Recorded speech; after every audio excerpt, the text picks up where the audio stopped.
Do you know what madness is? It seems to me that my whole life is a complete madness in which there is no logical explanation for anything. Since school days, my relationships with girls have not gone well, and I have always dreamed of finding a faithful and loving wife.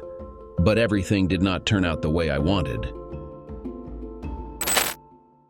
The course was English composition, and I had 3 papers assigned to me. The topics for the first 2 were given, and I had already completed and submitted them. However, the third paper was open-ended, allowing me to choose any subject. This paper was originally meant for freshman year, but due to my prior military service, I was admitted as a sophomore. Despite this, there were still certain core credits, like English composition, that I needed to fulfill. The challenge was that I struggled to come up with a topic that the instructor hadn't already encountered numerous times. Sitting at the kitchen table, I rested my elbow on the surface and propped my chin on my hand, gazing down at the legal pad. I racked my brain for ideas, but nothing came to mind. I scribbled the word nothing on the pad and found myself underlining it a couple of times. As I stared at the word, I pondered its significance. It carried such a pessimistic connotation. What did it signify? Absence? Lack? Why did we even use it? It seemed redundant, interchangeable with numerous other terms. As I pondered, alternative words popped into my mind, and inexplicably, I scribbled down nil, no, 0, and zilch. On a whim, I consulted the dictionary, only to find a slew of definitions, all with a negative undertone. I began to question if there was any way to employ the word in a positive context. Could it convey something other than pure negativity? Almost immediately, my mind drifted to my English literature class. I recalled our discussion of Shakespeare's Much Ado About Nothing. The thought brought a smile to my face. Much ado about nada, much ado about zilch, much ado about Neil. Intrigued, I reached for Bartlett's familiar quotations. Astonishing. Pages 1399 and 1400 dedicated solely to the word nothing. Could I possibly? A paper on nothing? No way. Get your mind in gear, Bobby. You need to come up with something worthwhile. At that moment, the front door swung open, and Nancy entered. How's the paper going, Rob? It's not. Somehow my brains decided to take a vacation. I guess now's a good time to introduce myself. I'm Robert Allen Denton, Jr., and my roommate happens to be my wife, Nancy. I typically go by Bobby, though depending on who you ask, I might be called Bob, Rob, JR, or Al. Why people call me different names beats me. I'm 24, currently a junior at Metro State College in Denver. My folks couldn't foot the bill for college, so at 18 I let an Army recruiter convince me to enlist for the educational perks. 2 days after high school graduation, I found myself on a bus headed for Fort Knox, Kentucky, for basic training. After that, it was off to Fort Lee, Virginia, for quartermaster school. And then I got to see some of the world: Korea, Japan, Okinawa, Washington, the state, stationed at Fort Lewis, and finally Fort Hood, Texas. With my discharge papers in hand, I made my way home, weighed down by heartbreak. On the journey to the airport to collect me, my parents were tragically killed in an accident caused by a truck driver's loss of control. It plunged me into a deep despair. My bond with my mom and dad was strong, and their loss hit me hard. In my grief, I spiraled into a 6-month binge of alcohol and self-pity. Money wasn't an issue. Between their life insurance, a settlement from the trucking company, and the proceeds from selling our house, which held too many painful memories, I had enough to drown my sorrows indefinitely. It would likely have been a short-lived existence if not for Jasmine Knowles. Sitting at the bar, nursing my 3rd Jack and Ice, Jasmine took a seat beside me and greeted me with, "Hi, Rob. How've you been?" "Not great. And you?" "Ups and downs. I've heard you've been trying to drink yourself into oblivion. Why do you care? I seem to recall you always thought of me as a failure." "I never did." As I sat there, memories flooded my mind of when I first encountered Jazz. It was during 7th grade, and I was instantly captivated. It took me 2 months of persistent effort before she finally agreed to go on a date with me. That initial date blossomed into several more, and by the middle of 8th grade we were officially a couple. However, our relationship came to an end by the middle of 9th grade. We had plans to see a movie on Saturday, but on Friday, just before leaving school, Jazz informed me that she had to cancel because she had to accompany her parents to visit her grandmother. Though I was frustrated by the short notice, I understood her situation. After returning home, my neighbor, Billy Newbert, approached me and mentioned that his dad had received tickets to Skate City and had given them to him. He asked if I wanted to join him, and given that Jazz had canceled our plans, I accepted. Upon entering Skate City, the first person I spotted was Jazz, gliding on the rink alongside Ronnie Holbrook, a fellow 10th grader and neighbor. My feelings toward Ronnie were far from warm. We'd clashed a couple of times in the past 2 years, and in my book, he was nothing but trouble. Tempted as I was to make a snide remark like, "I didn't realize your grandmother was so unattractive," I knew it would only escalate into another brawl, likely resulting in us being ejected and banned from returning. Opting for discretion, I chose to ignore them.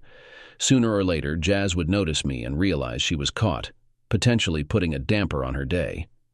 I chose to disregard them, but they didn't ignore me. 20 minutes after we arrived, Holbrook approached me and inquired if there would be any issues between us.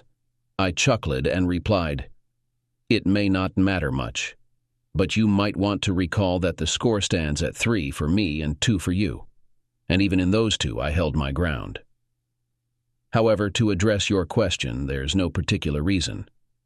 She's deceitful and treacherous, and if that's your preference in a girl, you're welcome to her." He shot me a glare that he probably intended to be intimidating, but to me it seemed utterly absurd and comical, so I simply walked away. Shortly after, he and Jazz left. Upon arriving home, my mom informed me that Dick Moore had called and wanted me to return his call. I did, and he mentioned that a group of guys planned to play softball at 5. After getting my mom's approval, I confirmed my participation. Returning home around 8, my dad informed me that Jazz had called twice and wanted me to call her back. I chose not to, and she called again on Sunday. Mom handed me the phone, and I curtly asked, "What do you want?" "I want you to come over," she replied. "Why?" I inquired. "I need to explain yesterday." "There's nothing to explain. You lied to me, ditched our plans, and went out with someone else. It's pretty straightforward. Goodbye, Jasmine." She attempted to reach out on Monday and Tuesday, but I ignored her. Eventually, she understood my message and stayed away. I went out with other girls but avoided committing to any of them until midway through 10th grade. During lunch in the school cafeteria, I found myself sitting alone at a table meant for 4 when Jasmine took the seat across from me. Glancing up from the book I was reading, she spoke. "Have I served my penance, Rob? Can we give us another shot?" Honestly, I had missed her, so I inquired, "What do you have in mind? How about a movie tonight and we'll see where it leads?" And just like that, we were back together. I never did bring up the Ronnie Holbrook incident, and she never offered an explanation. Everything was going well until a week prior to the senior prom. During lunchtime in the school cafeteria, I awaited Jasmine's arrival. However, I sensed something was amiss as she approached me without her usual smile. After sitting down, she delivered the news. "I'm sorry, Rob, but I can't continue seeing you. I've met someone else, and there's an immediate connection between us." With prom only a week away and the likelihood of finding another date slim, I sarcastically thanked Miss Knowles and left. Unable to secure a date, I opted to skip my senior prom. Now, 4 years later, she appeared concerned about my drinking habits. "I never called you a loser, Rob." "It certainly seemed like that to me." "Damn it, Rob, I was young, growing up, making mistakes like any other teenager on the planet. Are you trying to tell me you were perfect and never messed up?" "Hardly. Finish your drink and let's leave." "And go where?" "To a party. If you're going to drink, at least do it with friends." As it turned out, it was Nancy Newbert's birthday party, a classmate of ours, though she now went by Nancy Aldridge. There were several other classmates present, making it feel like a little reunion. I was chatting with Billy Newbert, Nancy's brother, and he asked me about my major. "Is my major? That's why you enlisted in the Army, right? To afford college?" "Oh yeah, it was, but I kind of got derailed after my parents passed away." I didn't notice Jasmine listening nearby until she spoke up, saying, "We're going to change that." Billy glanced at her, then back at me, and I could tell from his expression what he was thinking. "You two? Again?" I turned to Jasmine and asked, "We're going to change it. How do you propose we do that?" Emphasizing the we. "The next term starts in 3 weeks, and we," also emphasizing the we, "will have you enrolled by then." Billy went off on his own, and I quipped to Jasmine, "Are you stepping in to run my life now?" "Someone has to, since it seems like you won't, so it might as well be me." "And you decided it should be you?" "Why?"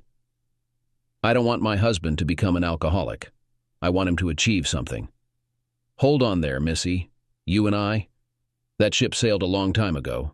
Our senior year, if memory serves." "Yes, and we've had this discussion before, remember?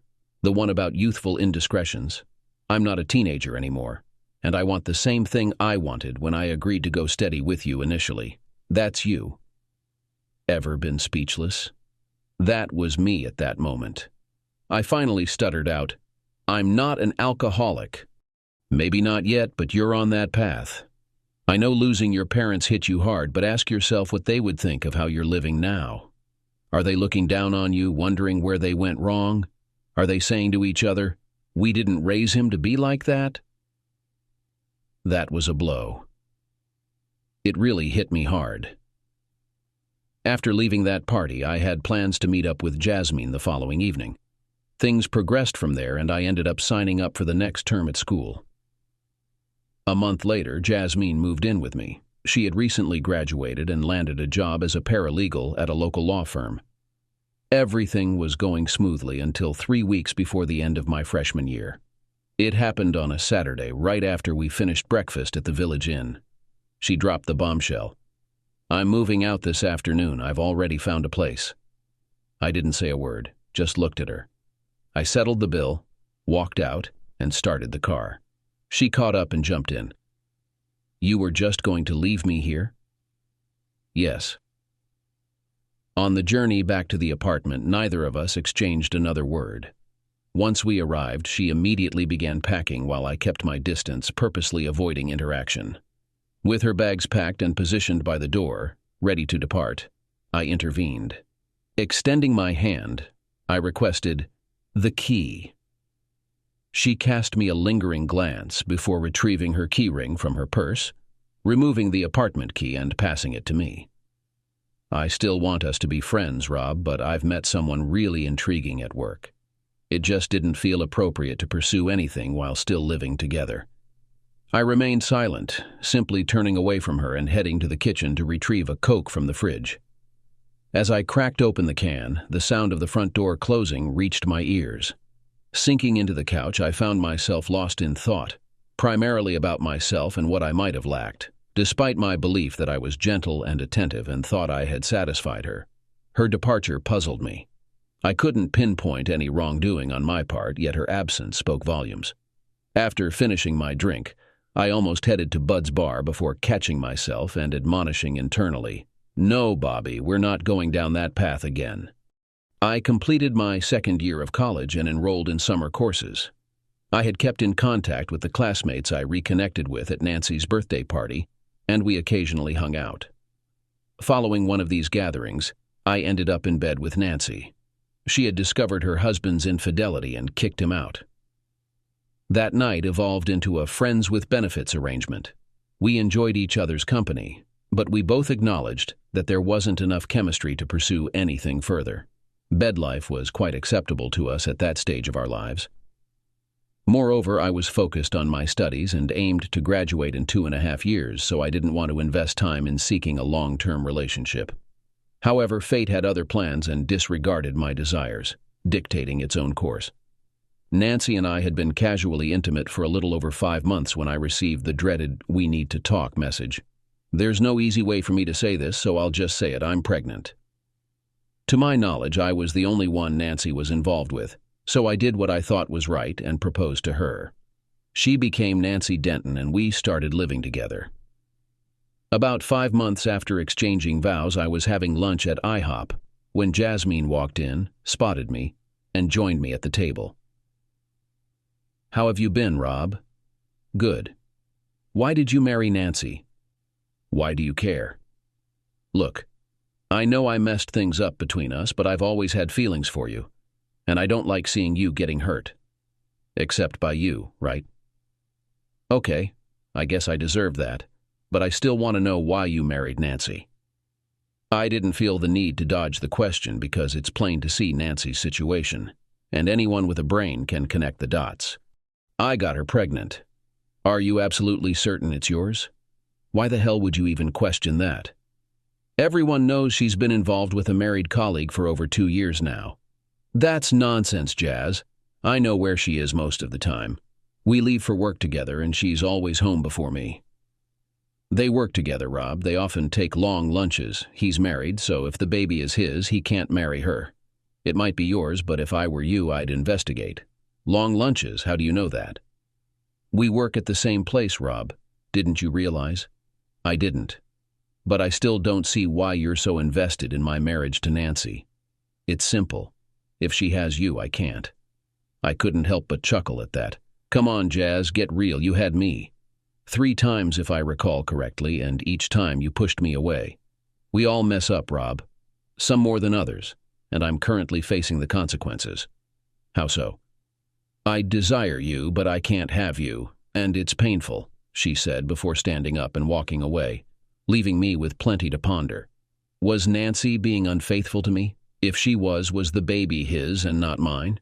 I wouldn't have any information about the baby until a DNA test was conducted, but I could determine if my wife was cheating on me.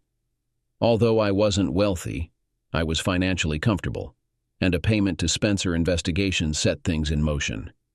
2 weeks later, I confirmed that Jasmine's suspicions were valid. During the first week, Nancy and James Augustus had extended lunches at the Quality Inn on Tuesday, Thursday, and Friday. In the second week, it was on Monday, Wednesday, and Friday. A substantial bribe to 3 desk clerks ensured that the lunching couple were assigned rooms where Spencer's team had installed recording devices, while the recordings couldn't be used as evidence in court. It didn't matter to me. It provided the concrete proof I needed. I focused more on listening than watching because I wanted to hear Nancy's words. I was surprised when neither of them criticized me. My presence was only mentioned once when Augustus said, "Are you sure your husband has no idea about us?" "He's clueless, my love, absolutely clueless." I headed to the law offices of Dewey, Cheatham, and Howe for my next appointment. I presented all the details to Stanley Howe, who then outlined my available courses of action. Contrary to the dire predictions of others, the situation wasn't as hopeless as portrayed. Since she had a job while I was a student without income, alimony wouldn't be a factor. Child support would only become relevant after the baby's birth. The issue of paternity would likely delay the divorce proceedings until a DNA test confirmed it. The most complicated aspect would be dividing our assets, likely evenly, although it remained uncertain whether my pre-marriage assets would be exempt without a prenuptial agreement. I resolved to preempt any potential issues by relocating and concealing my assets, as Nancy was unaware of their extent. Additionally, the attorney suggested the option of suing Augustus for alienation of affections, and there was potential legal action against Nancy's employer if their policies addressed intra-employee relationships. After deliberation, I opted not to involve the employer as Nancy could lose her job, which I wished to avoid.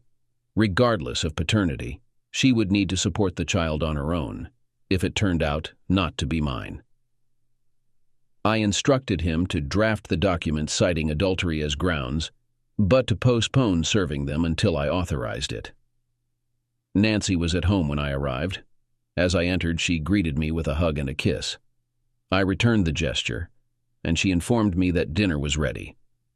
We sat down to eat, and she asked, "How was your day?" "A bit unsettling. Let me pose a question to you. It concerns a colleague of yours, James Augustus. Do you happen to know how much he earns?" "Why on earth are you asking me that?" "I'm trying to gauge potential damages if I decide to pursue legal action against him." "Legal action? For what?" "I believe the legal term is alienation of affection. Today at lunch, an old high school acquaintance informed me about your affair with him, apparently ongoing for 2 years now. I've learned he's married, and that has stirred up some unpleasant thoughts." Very, very unpleasant thoughts, thoughts like his marital status possibly preventing him from marrying you if you were to become pregnant. The subsequent thought that crossed my mind was whether you married me because you couldn't marry the real father of your child. Naturally, I have to question if the child is truly mine. Nancy's complexion drained as I spoke, and I asked, "So, Nancy, let's return to the initial question.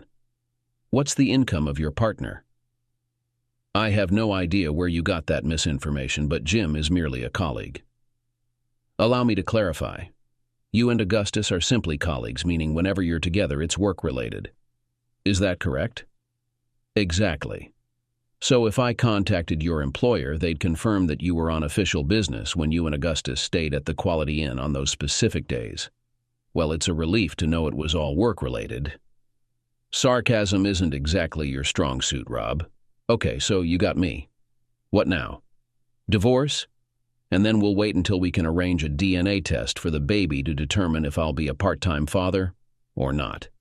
A divorce isn't necessary, Rob. It's typically what occurs when one spouse is caught cheating on the other. Isn't that what happened with your ex when you found out he was unfaithful? Don't take me for a fool, Nancy. If you've been involved with Augustus for 2 years, that means you were cheating on your husband. We only got together 6 months after your divorce. You left him for cheating on you while you were cheating on him. I know it sounds strange, but that's not how it went down. Firstly, I haven't been seeing Jim for 2 years. It's only been around 14 months. When I discovered Mike was cheating on me, I decided to get back at him by giving away what he believed was his to someone else. That someone happened to be Jim. And although it wasn't my intention, we ended up falling in love and chose to marry. I divorced Mike, but by the time the divorce proceedings began, one of Jim's ex-girlfriends informed him that she was pregnant, and he was the father. He took responsibility and married her. He doesn't have romantic feelings for her, but he adores his son. DNA tests confirmed the child is his. He won't leave her because he refuses to be a part-time father to his son. We still have feelings for each other, but it can never work out. Ironically, our situation mirrors yours and mine. I can understand how it unfolded, but it doesn't change anything. So my love for you doesn't matter? No, it doesn't. We both acknowledged long ago that there wasn't any romantic spark between us, and all we'd ever be is friends with benefits. At that time, my feelings for you grew stronger the longer we were together. When we got married, it was because I truly wanted to marry you.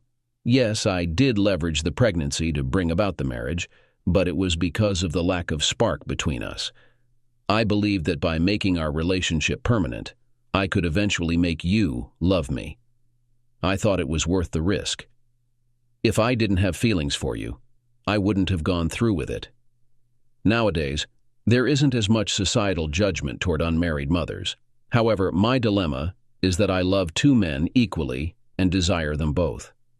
My solution was to maintain a relationship with one while living with the other. I never anticipated that you would discover this. But here we are now, Nank. I have found out. So the question for me is what to do next. How about doing nothing? Why not leave things as they are and see if you can develop feelings for me as I have for you? Are you serious? Stay with a woman who believes it's acceptable to love another man and be intimate with him 3 times a week? That won't happen anymore. Now that you know, I'm forced to make a choice, and that choice is you.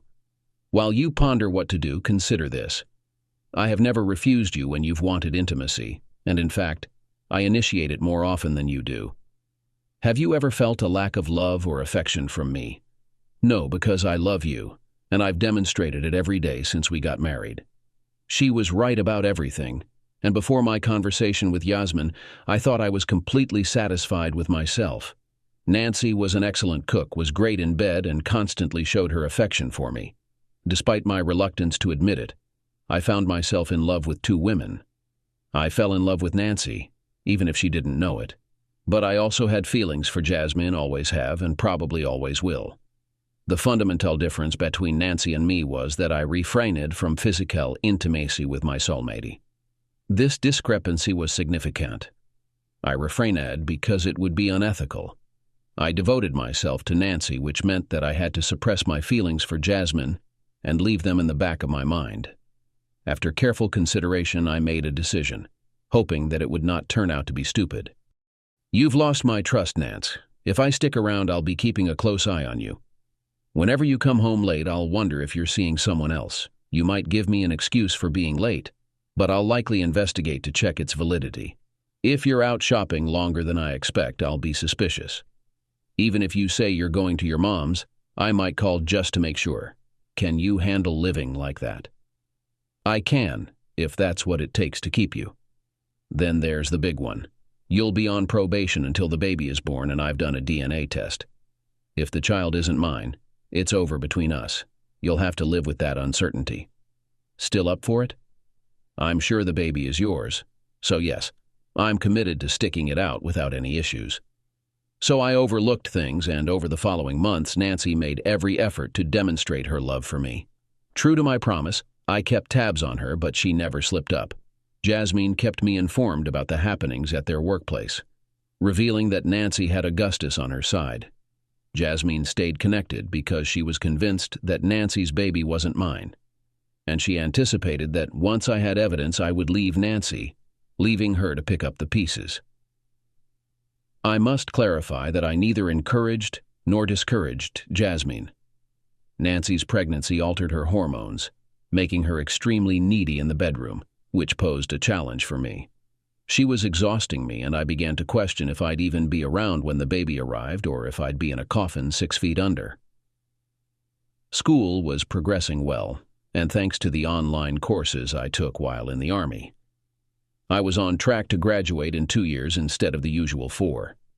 Nancy and I maintained an active social life, attending parties and barbecues hosted by friends and classmates from school. Jasmine happened to be at about a third of these gatherings, so I stuck close to Nancy, unsure if Jasmine would confront her. Although I wasn't certain, I wouldn't have been surprised if she did, hence my proximity. We also went to several social events organized by Nancy's employer. I was introduced to Augustus, but I observed that they never so much as glanced at each other, let alone engaged in conversation. Fortunately, there were several of my high school classmates working there, making it impossible for Nancy to single out Jasmine as the one who disclosed information about her. Things were proceeding smoothly until the inevitable change occurred. Mrs. Augustus, also known as Joan, tragically lost her life in a traffic accident, leaving her husband a widower and a single parent. Jasmine provided me with this information, adding a suggestion afterward.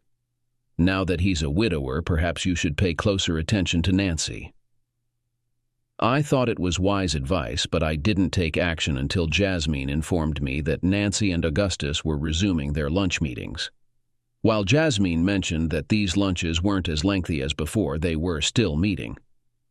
Upon checking with Spencer Investigation, I learned that indeed they were having lunch together, but apart from holding hands and a few kisses, nothing else was happening.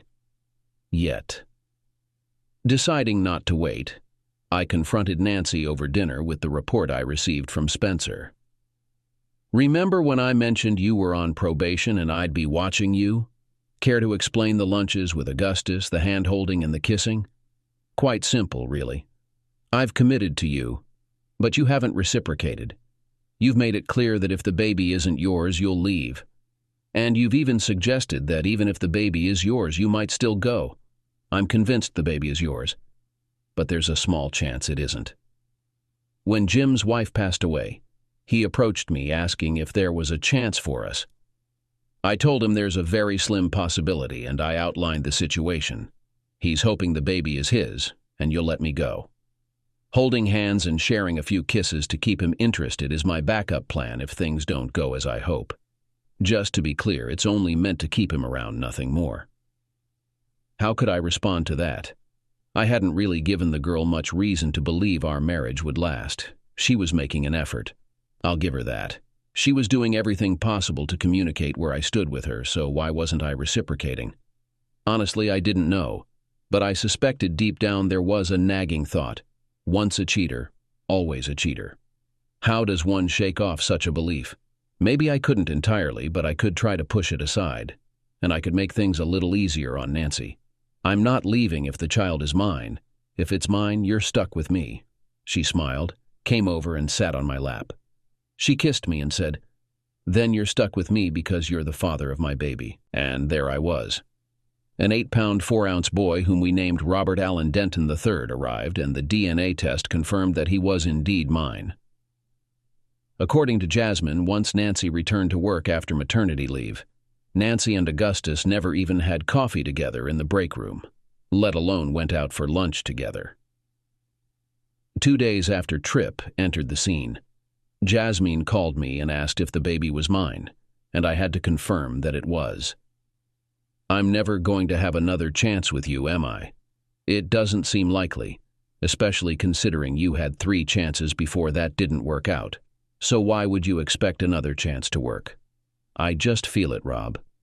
I just do." I simply smiled and thought to myself, "You'll never know, Jazz. That opportunity has passed." Of course I was mistaken. A year after Nancy and Augustus returned to work, they vanished together without a trace. Upon returning home from work that evening, I discovered a note on the kitchen table simply stating, "The baby is at Sally's." As I finished reading, Sally phoned, inquiring about when I would retrieve Tripp. Assuming Nancy had dropped Tripp off while running errands, I didn't think much of it. Upon reaching Sally's, I inquired about Nancy's message when dropping off Tripp. "She mentioned having errands and said you'd pick up the baby," Sally replied. "Nancy failed to return home that night, prompting me to call off work the next morning to care for the baby. By noon, with Nancy still missing, I decided to contact the authorities. Just as I reached for the phone, it rang. Answering, I heard Jasmine's voice, concerned about Nancy's well-being, to which I could only reply, "I don't know." "Did she explain the reason to you?" "Why what? Why did she suddenly resign without notice?" "I haven't seen her since she left for work yesterday." "Uh-oh, something seems fishy. Jim Augustus quit too." "I think I should call the bank. Talk to you later." After calling the bank, I discovered that Nancy had emptied both the checking and savings accounts. It wasn't a huge issue since most of the money belonged to her anyway. When I consulted the attorney about the divorce a while ago, his advice prompted me to transfer the majority of my funds to prevent Nancy from accessing them.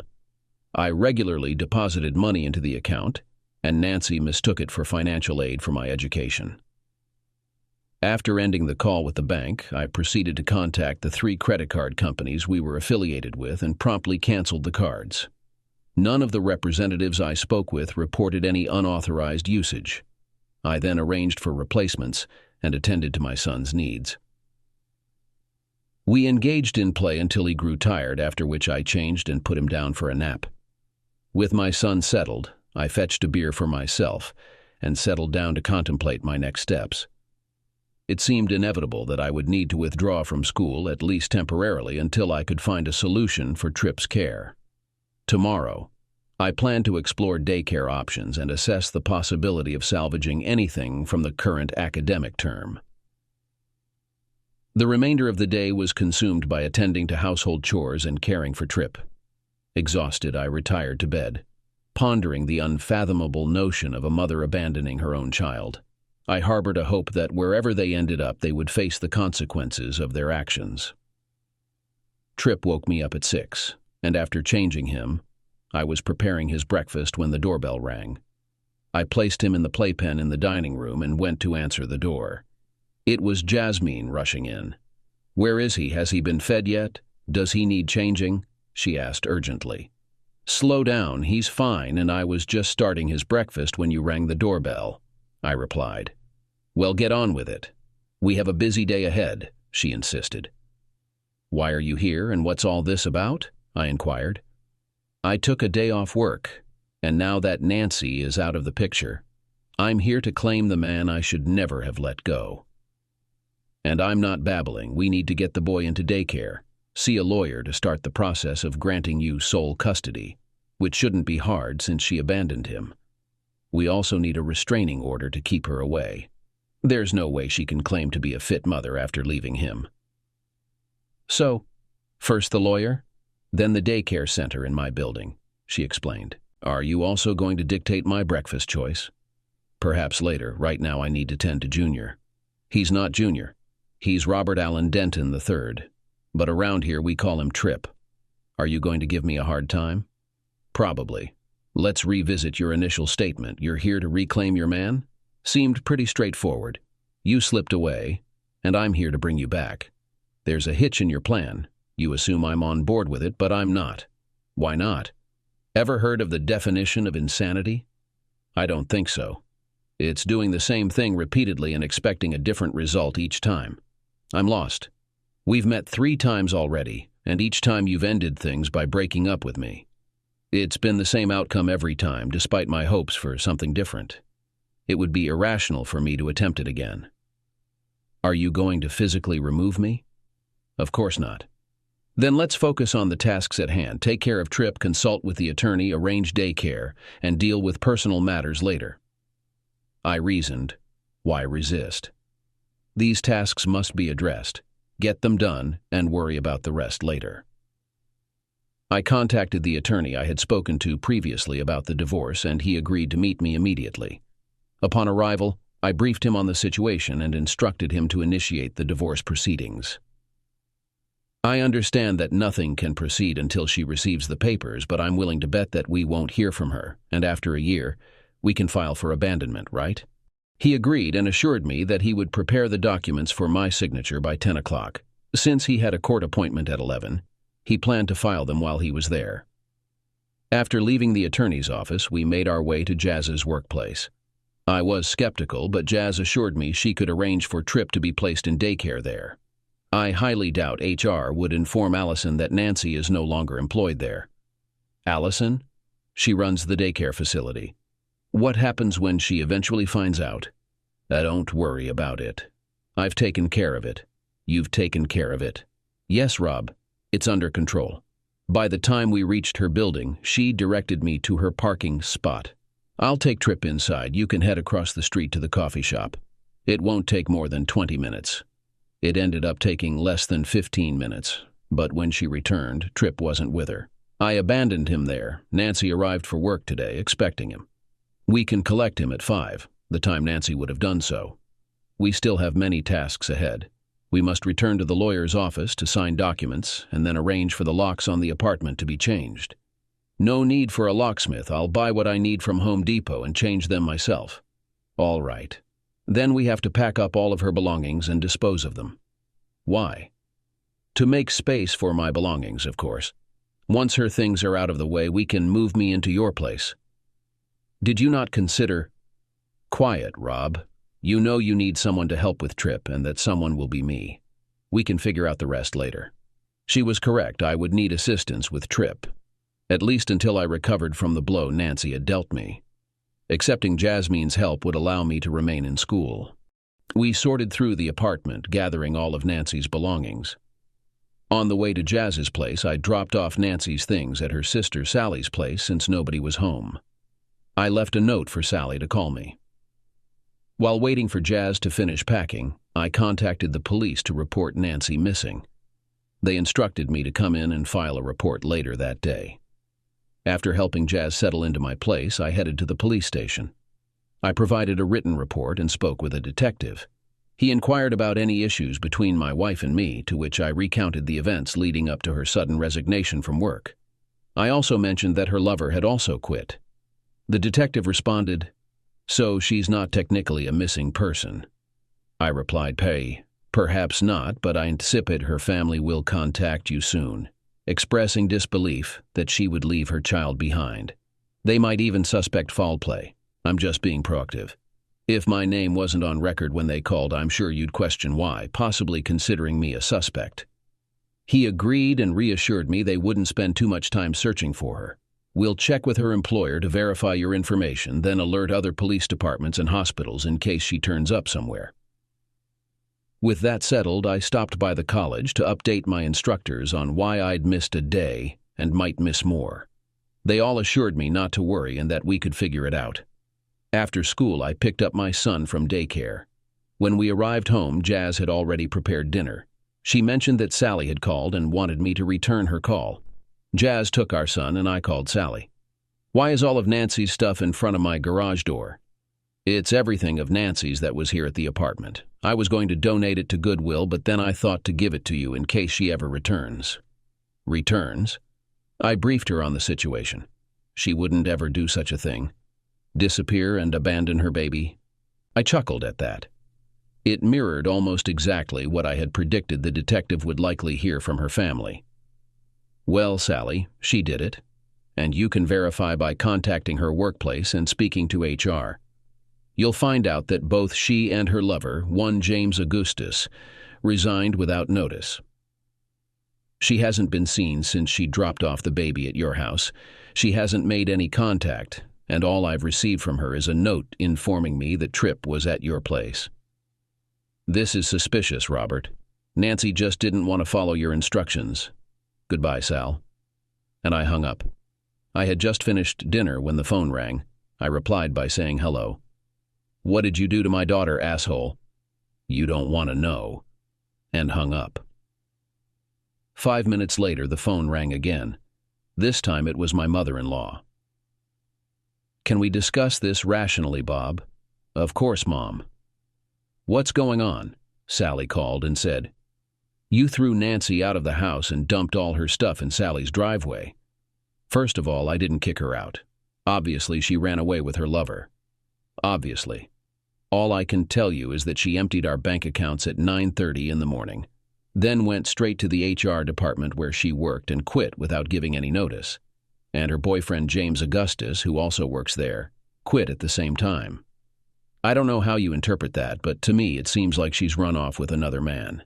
Please, please, please don't try to convince me that she's not capable of such a thing, because it's clear to me that's exactly what she's done. There was a brief silence on the other end of the line before she asked, Does this mean we won't get to see our grandson? No, it doesn't. You're still part of his family, and you can visit him whenever you want. Thank you, Bobby. You're welcome, Mom. We put Tripp to bed and then sat down to watch some TV until I began to yawn.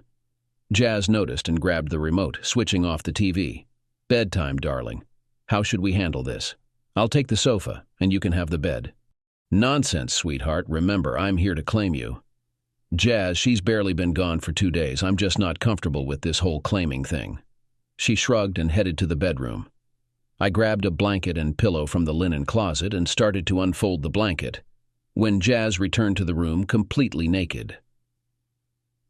She stood there, hand on her hip, and said, Are you sure about the couch?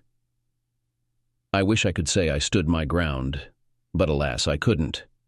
I dropped the blanket and followed Jazz into the bedroom. She smiled, turned, and walked into the bedroom, with me right behind her. The following year followed a similar pattern. 4 months after Nancy left me, her parents reached out, but neither they nor Sally would disclose her whereabouts. After a year of her absence, I pursued a divorce citing abandonment. When it was finalized, Jasmine urged us to legalize our relationship. I hesitated and resisted for 2 more months until she grew impatient. I need a commitment, Rob. It's time to make a decision. She pressed, and I had to push back. You're familiar with my stance, Jasmine. You know my definition of insanity. I won't go down that road again. At least this time we won't have to deal with the mess of divorce. That's just an excuse, and you know it. I'm willing to sign a prenup giving you everything. And this isn't the same situation as before. In the past, you were the one seeking forever while I was unsure and searching. Now it's the opposite. I want a future with you, but you're hesitating, so don't expect me to repeat history. I sat there, shaking my head in disbelief as she dropped the bombshell on me. I was wishing you'd take the initiative, but it appears you won't. I really didn't want it to come to this, but I suppose I'll have to. I'm pregnant. I thought you were using birth control? I am, but it's not foolproof. It says so right on the box. I had the urge to ask, Are you certain it belongs to me? But deep down, I knew it must be mine. While she could leave me for someone else, I was confident she would never betray me. So I suppressed my doubts, and we tied the knot. Our wedding was a simple affair held at City Hall, followed by a reception at the American Legion Hall, It was during this celebration that I discovered how easily Tripp was enrolled in the daycare, despite Nancy no longer being employed there. The mysterious Allison, mentioned by Jazz earlier, turned out to be Allie Martin, a classmate from high school and a close friend of Jasmine's. Why I never made the connection between Allison and Allie remains a mystery to me. Upon returning home from the reception, Jazz handed me an envelope. "What's this? Open it and see." I followed through, ensuring we had a signed and notarized prenuptial agreement that entitled me to everything in the event of a divorce regardless of fault. It didn't matter whose fault it was, I would come out on top. I kept my promise, didn't I? Now, shall we retire to bed and celebrate our marriage? It was a couple of days later when I finally inquired about her due date. "I'm not sure, it mostly depends on you." "What do you mean?" "I'm releasing eggs and you need to fertilize them." "You mean—" Jazz chuckled, saying, "Exactly. It's all fair in love and war. I've stopped taking birth control. I'm ovulating. And I'm waiting for you to fulfill your part. You never considered how angry I'd be when I discovered you were manipulating me." "Absolutely not. Why would I? You're the one who comes out ahead.